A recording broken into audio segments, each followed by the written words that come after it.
This is about helping Canadians as we fight climate change, which the Leader of the Opposition has no plan for.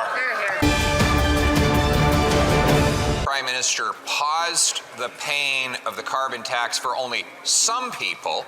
The Liberal Rural Affairs Minister said, well, other people should have elected Liberal MPs if they wanted to be able to afford heating their home or feeding their kids. The Prime Minister has not denounced that viewpoint. In fact, he's doubling down on punishing people elsewhere.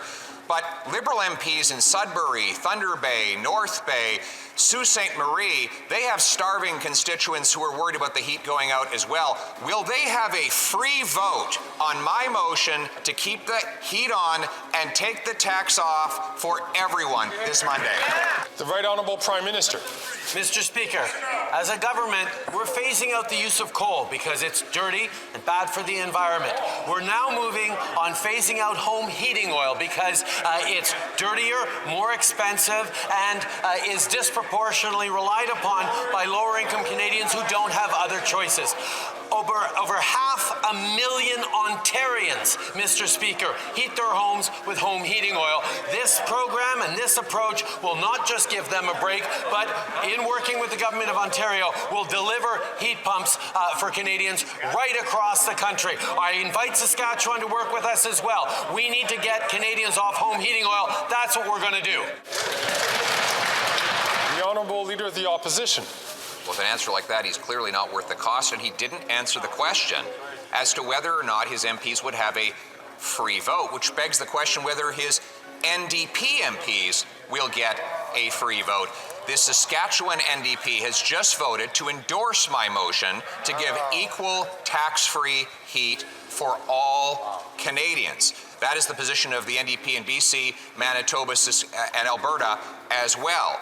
Now, the question is whether the NDP will vote against its cash-strapped constituents and in favor of the Prime Minister. So can the PM tell us, is this vote part of the coalition agreement, or does the NDP have the freedom to vote for their constituents?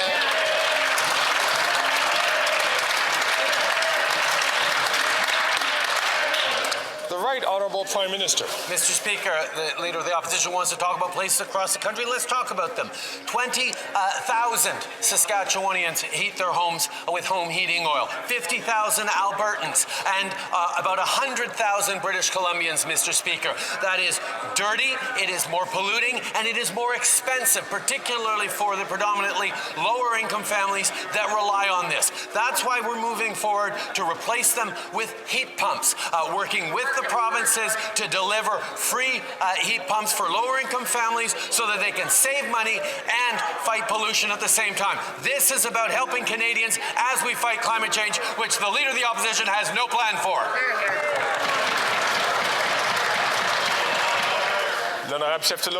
The Honourable Leader of the Prime Minister save his political bacon, Mr. Speaker.